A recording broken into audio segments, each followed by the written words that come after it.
अस्सलाम वालेकुम नाज़रीन, आप देख रहे हैं पीर पंचाल स्पीक्स महमूद ख्वाजा के साथ। एक नई कहानी से आपके साथ रूबरू हूं। यहाँ की कंट्रोवर्सी जो है, रोड की कटिंग जो पहले हुई है, जो आप विजुअल्स में देख रहे हैं, इसी के साथ मस्जिद है और यहाँ चंद दुकानें हैं जो आप वीडियो में देख रहे हैं। अब जहां ये माल के दुकानान जो हैं वो ये कह रहे हैं कि एक बार पहले रोड की कटिंग जो है हो चुकी है, अब यहाँ कुछ इंटेंशन है कि हमारी दुकानें भी गिराई जाए, इस मस्जिद को भी नुकसान पहुंचाया जाए और इस मस्जिद के साथ आगे पंचायत घर भी है, इसके साथ पंचायत घर के साथ कब्रिस्तान भी है। और ये कब्रिस्तान जब रोड को डाइवर्ट किया जाएगा दूसरी तरफ, तो वहां पीछे एक जमीन की बंदे की एक जो जिसको हम डोगी कहते हैं वही है, उसमें से होते हुए रोड आगे जाएगी। बहरहाल पूरी तफसील हम जानेंगे। यहाँ जी, आपका क्या नाम है? मोहम्मद आजम जनाब। आजम साहब क्या मसाइल हैं, क्या मुश्किलात हैं? सर मुश्किलात ये है कि इससे पहले ये रोड निकली है, हमारे सामने से निकली है, मस्जिद के आगे से निकली है और आगे क्रेट भी लगे हुए हैं, पक्का डंगा भी लगा हुआ है और ये कट्ठे के बिल्कुल साइड में है। और जो पीछे देख रहे हैं ये मुमताज साहब ने निकाली है और जो ये है ये कंपनी ने निकाली है। और अब हमें सिर्फ जो हमारी दुकानों के साथ में कब्रिस्तान है, बिल्कुल साथ में कब्रिस्तान है, अगर ये दुकानें उखाड़ना चाहते हैं तो कब्रिस्तान बिल्कुल गिर जाएगा, बह जाएगा, लुढ़क जाएगा, खत्म हो जाएगा। हमारा ये कहना है कि इससे पहले 4 बार ये सर्वे डिपार्टमेंट ने किया है और किया भी सब आगे से है और रोड इस पर काम चलती रही है, हमेशा यही चली है और इस पे कभी कोई एतराज नहीं हुआ और ना ये किसी कट्ठे के ज़द में आई है। अब बात इस तरह है सर कि हमने यहाँ सियासत के शिकार हो रहे हैं, इसलिए कि मैंने जनाब शाहनवाज साहब को वोट नहीं दिए थे। अब शाहनवाज साहब हमारे अच्छे लीडर हैं, वो हमें किसी बेस और पे ये एक्शन ले रहे हैं हमसे, वो स्कूल को इशू बना रहे हैं, हालांकि स्कूल भी मेरी ही मालकियत में है। आप कैसे कह सकते हैं कि शाहनवाज साहब ने इंटरवेन किया? यानी आपके कहने का मकसद है ये जो काम है डीडीसी शाहनवाज साहब की वजह से रुका है। हमें आपको किसने कहा? हमें महकमे ने कहा है, महकमे ने कहा है कि आपके डीडीसी जो मेंबर हैं वो बोल रहे हैं कि मस्जिद के पीछे से निकालेंगे रोड। तो हमने कहा सर्वे भी आगे से हुआ है, वहां कब्रें भी जद में आती हैं, मस्जिद भी जद में आती है, तो वो शाहनवाज साहब कैसे कह रहे हैं ये बात? तो उन्होंने कहा डीसी साहब से काम रखवाया हुआ है, आप क्या बात करते हो? तो हम ये अपील करते हैं इस रोड को सियासत का शिकार न किया जाए, मौके की निस्बत से रोड को चलाया जाए, जैसे कि मुमताज साहब की रोड भी इसी कट्ठे में चल रही है। और इस मतलब मुमताज साहब कौन है? मुमताज साहब शाहनवाज साहब के ससुर हैं। अच्छा, और ठेकेदार हैं। अच्छा, ठेकेदार हैं, यानी इस रोड पे उनका भी काम है। ये पीछे देख सकते हैं जनाब, यो काम उन्हीं का। जी, ये उन्होंने किया है। अब पीछे वो कराएं तो मुकम्मल है, आगे जो थोड़ा सा ये टुकड़ा आता है वो बोलते हैं यहाँ खतरा है। आजम साहब, मैं एक चीज समझना चाहूंगा। जी, एक बार ये कटिंग हुई है, जी, ठीक है, मान लो ये अभी तैयार है, अर्थ कटिंग हो चुकी है, इस पे कैंकरा डाल के ब्लैक टॉप किया जाना बाकी है। जी। तो अब क्या जरूरत है कि इसको पीछे, जैसा कि आपने कहा, अगर पीछे जाती है इसको नुकसान होगा, कब्रिस्तान को नुकसान होगा, आपकी दुकानें भी जाएंगी, मस्जिद को नुकसान होगा, आगे कब्रिस्तान है उसको भी नुकसान होगा। तो इसका मकसद नहीं मुझे समझ आ रहा ना। अगर रोड निकली हुई है तो फिर पीछे क्यों जाना है? यहाँ तो कुछ ऐसा बनता ही नहीं है, यहाँ किसी का एतराज भी नहीं है। जनाब, जो भी हम यहाँ के मालिक हैं ना, जमीन वाले, किसी का कोई एतराज हमें है ही नहीं। वो जो भी हैं वो सब हम राजी हैं जैसे, और हम खुश हैं इस पे जो रोड हमें निकली है। हमारे स्कूल को भी रोड लिंक हो चुकी है, ये भी हमारी खुश नसीबी है। साथ में हमारी जामिया मस्जिद है, ये भी हमारी खुश नसीबी है। सिर्फ सियासत के शिकार हो रहे हैं, बल्कि डिपार्टमेंट ये जो कंपनी आई, उन्होंने कहा ये मस्जिद के आगे हमने एक पक्का डंगा लगाया हुआ था, उन्होंने कहा ये जद में आ रहा है, वो भी उन्होंने तोड़ा, उठा दिया और हमारे बाथरूम भी तो उठा दिए। तो हम जो इस रोड की जद में वो सब उठा दिए। अब वो उठ गए, अब बोल रहे हैं कब्रिस्तान को भी छेड़ेंगे, मस्जिद को भी छेड़ेंगे। मुझे समझ नहीं आया, पहले नहीं वो बोले और अब वो ये बोल रहे हैं कि आपके डीडीसी हमें ऐसे बता रहे हैं। किसी के कहने पे ये कुछ नहीं होना चाहिए। हम इंतजामिया से यही अपील करते हैं, जो मौके की सूरत है इसको बहाल रखे, ये काम जल्दी मुकम्मल होना चाहिए। क्योंकि आगे मौसम जो जैसा भी आया तो उसमें लोग हमारी जमीनें बह गई हैं कई जगह से, तो ये डंगे और क्रेट हमें मिलने चाहिए और इस काम को फौरी तौर पर शुरू करना चाहिए। नाज़रीन, मांग जो है ये बिल्कुल जेन्युइन है। सियासत जो है वो इन सड़कों पे नहीं होनी चाहिए। मेरी गुजारिश है शाहनवाज साहब से भी और जिला इंतजामिया से भी और ये PMGSY डिपार्टमेंट से भी कि अगर लोगों की जमीनों से आपने पहले कटिंग कराई है तो अब मजीद इनके नुकसानात में बढ़ावा ना दिया जाए। जिस तरह से रोड चल रही है इसी रोड के ऊपर आगे का काम करके इन लोगों की जो जायदादें हैं उनको बचाया जाए। गरीब लोग हैं, इनका कोई और सोर्स ऑफ इनकम नहीं है। ये अगर दुकानों पे हैं या घास वगैरह की करके कटाई करते हैं, फसलें होती हैं उस पे ये अपना रोटी का दारोमदार करते हैं। लिहाजा अगर ये ऐसी इस जगह पे ऐसी सियासत हो रही है तो सियासतदानों पे सवालिया निशान है। हम क्या नाम है आपका? मुजम्मल हुसैन है। मुजम्मल साहब, क्या मसाइल हैं आपके? जनाब हमारे ये मसाइल है कि हमारे 3 साल से ये कटिंग रोड निकली थी, ये मुगल नाम के रोड। मुगल रोड, हाँ जी जी। तो इसका ये नुकसान, जो एक ठेकेदार आया उसने कटाई करके चला गया, हम इससे ज्यादा नहीं काटेंगे।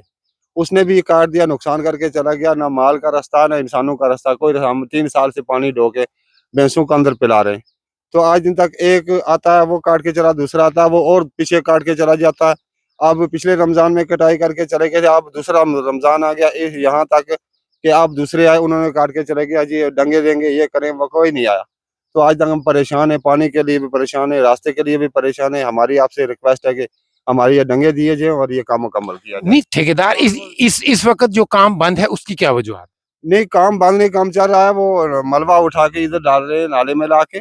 तो वो कह रहे हैं जब ये मुकम्मल हो जाएगा मकान के नीचे तक कटाई करेंगे, तो ये मकान गिरने लगे हैं सारे।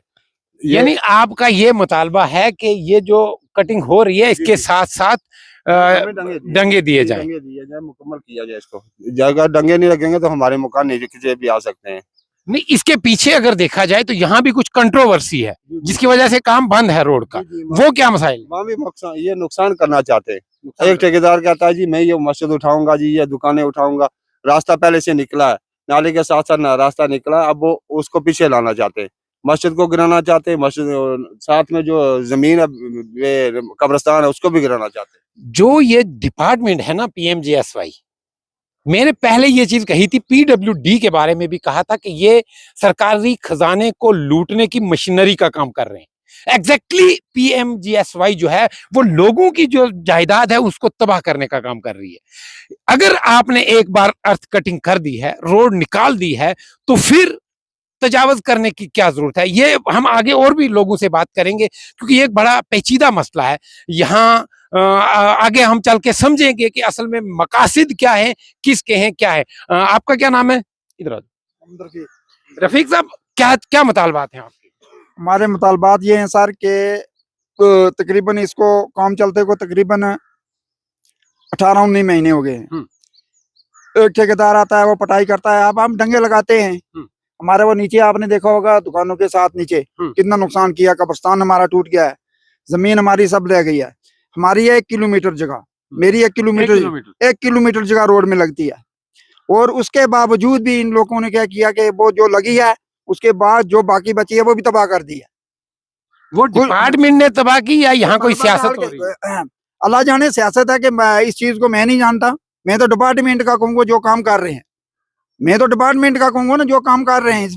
इस वक्त तो कंपनी कर रही है, लेकिन ये कंपनी वाले काम अच्छा करते हैं, मलबा उठाते हैं बाहर लेके डालते हैं। इससे पहले जो काम हुआ उन्होंने आपकी जमीन को नुकसान दिया। जो मलबा उखेड़ा वो हमारी जमीन से खेड़ा हमारी जमीन में डाल दिया, जो बाकी जमीन में थी वो भी तबाह कर दी। हम गरीब लोग क्या करेंगे?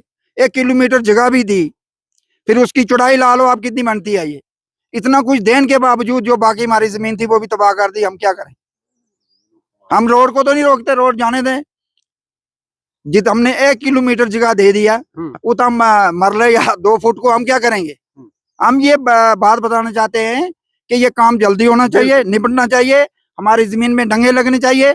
हमारी यही अपील है बस। आरिफ साहब, नाम आरिफ साहब है ना? नाम मोहम्मद रफीक। रफीक साहब ने जो चीज कही है कि अगर हमने पहले जो जगह दी है अगर 2 फुट 3 फुट हम और भी दे देंगे कोई फर्क नहीं पड़ेगा, लेकिन काम जो है काम रुकना नहीं चाहिए, क्योंकि काम रुकने का नुकसान यहाँ के लोगों को होगा। आने वाले वक्त में जब बरसात का मौसम होगा तो ये इनकी सारी जमीनें, मकान, जायदाद सब खत्म हो कम से कम लगभग तकरीबन इसको टाइम हो गया 15 से 16 महीने।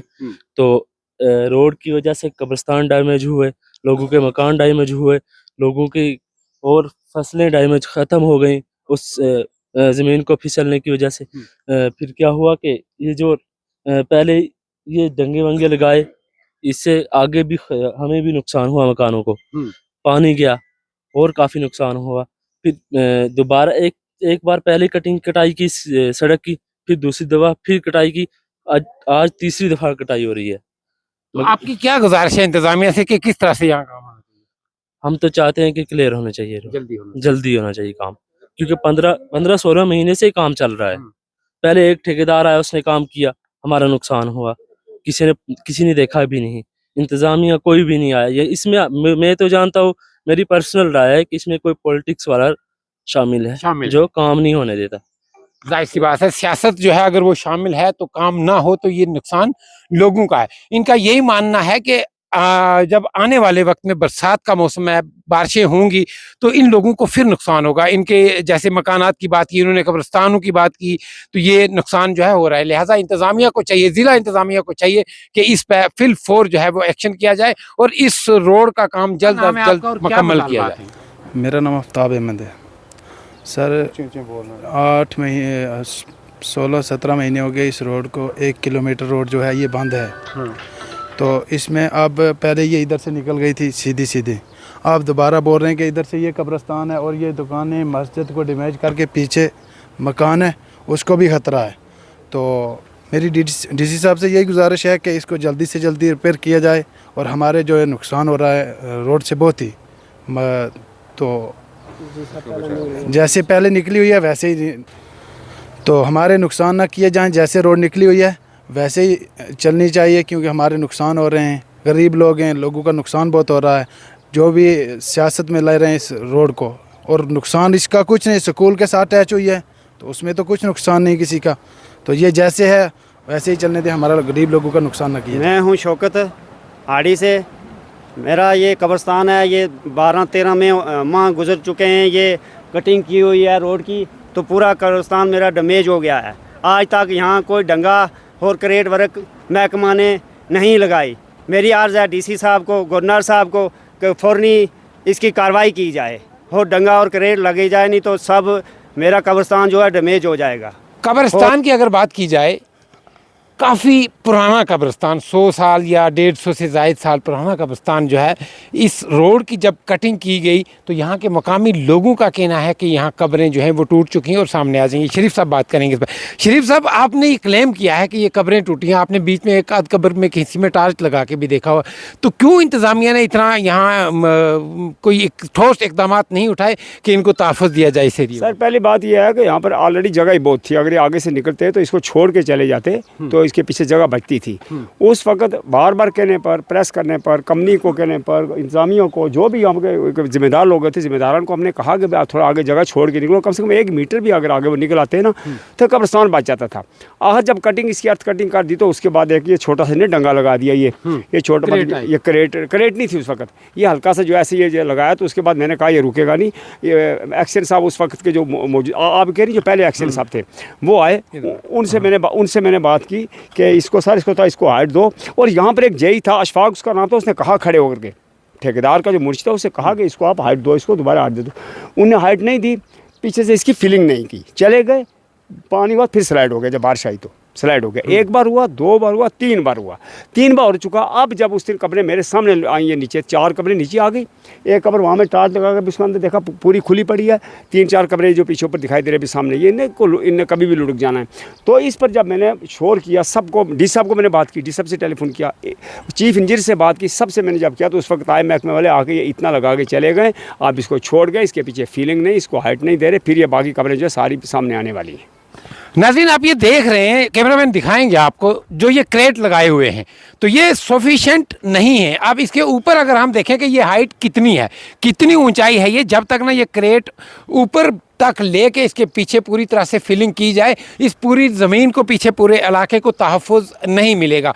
बहरहाल कब्रें हैं जो, ये हमारा ईमान है, हमने इनको बचाना होता है। जो अंदर हमारी हड्डियां वगैरह हैं तो उनको पोशीदा रखना होता है। तो ये तो सामने आ चुका है सारा, लेकिन इंतज़ामिया ने अगर 2 क्रेट यहाँ दिलवाए हैं या डिपार्टमेंट ने दिलवाए हैं, ये नाकाफ़ी हैं। इस पर ऊंचा इसके बराबर जहाँ तक ये गिरा हुआ है, यहाँ तक बराबर करके इसके साथ प्रॉपर तरीके से फिलिंग की जाए, तभी ये पीछे ये इलाका भी बचेगा। बहरहाल आज की स्टोरी में आपने जो इस कहानी के मुख्तलिफ पहलू देखे, देखने में, और जब स्टोरी अखज़ की है, जब आपने पूरी सुनी है, कमेंट सेक्शन में अपनी राय ज़रूर दीजिएगा। इस रोड, जिस रोड की मैं आज ये स्टोरी कर रहा था, ये कहीं ना कहीं सियासत का शिकार है। अलबत्ता गरीब लोगों पे सियासत करना एक सियासतदान को शेवा नहीं देता। सियासतदान, लीडर सबके होते हैं। जब आपने इलेक्शन हारा या इलेक्शन जीता, अपने वो नफाकात जो हैं, अपनी जो वो दर्द हैं, दुख है, तकलीफ़ें हैं, वो तभी दफन कर देनी चाहिए। तभी हम एक डेवलपमेंट की तरफ जाएंगे, तामीर और तरक्की की तरफ जाएंगे। इलेक्शन आने वाले वक्त में भी होंगे। मैं फिर से ये कहता हूँ, इलेक्शन के दौरान आप बिजली, पानी, ये सड़कें मत बंद कीजिए। हम सब ने मिल के अपने इलाके को तामीर और तरक्की की तरफ ले जाना है। हमारे लीडर सब मोहतरम हैं, आप अच्छा काम कर रहे हैं, इसमें कोई दो राय नहीं है। हम सब, आप सब लोगों के साथ हैं, आप किसी भी पार्टी से हों। लेकिन ज़मीनी सतह पर जाके जब हम ऐसी स्टोरीज सुनेंगे, बाकौल लोगों के ये सुनेंगे कि फ़लाँ लीडर की ये इंटेंशन है, तो ये अच्छा नहीं लगता। ये हमारी सेहत के लिए भी अच्छा नहीं है, आपकी सेहत के, सियासी सेहत के लिए अच्छा नहीं है, और समाज के लिए भी अच्छा नहीं है। बहरहाल आप सब लोगों से गुजारिश है, पीर पंचाल स्पीक्स को आप बहुत मोहब्बत दे रहे हैं, प्यार दे रहे हैं, आप इसी तरह हमें यूट्यूब पे सब्सक्राइब करें और साथ में बेल आइकन का बटन भी प्रेस करें, और फेसबुक पे, इंस्टाग्राम पे, ट्विटर पे हमें ज़रूर फॉलो करें, क्योंकि आपकी अपनी आवाज़ है। जब आप हमें मजबूत करेंगे तो आपकी आवाज़ जो है ऐवानों में बैठे लोगों तक पहुंचेगी, इंतज़ामिया में बैठे लोगों तक पहुंचेगी। वो सियासत जो सोई हुई है वो ज़रूर जागेगी। अपना बहुत बहुत ख्याल रखिए। अल्लाह निगहबान।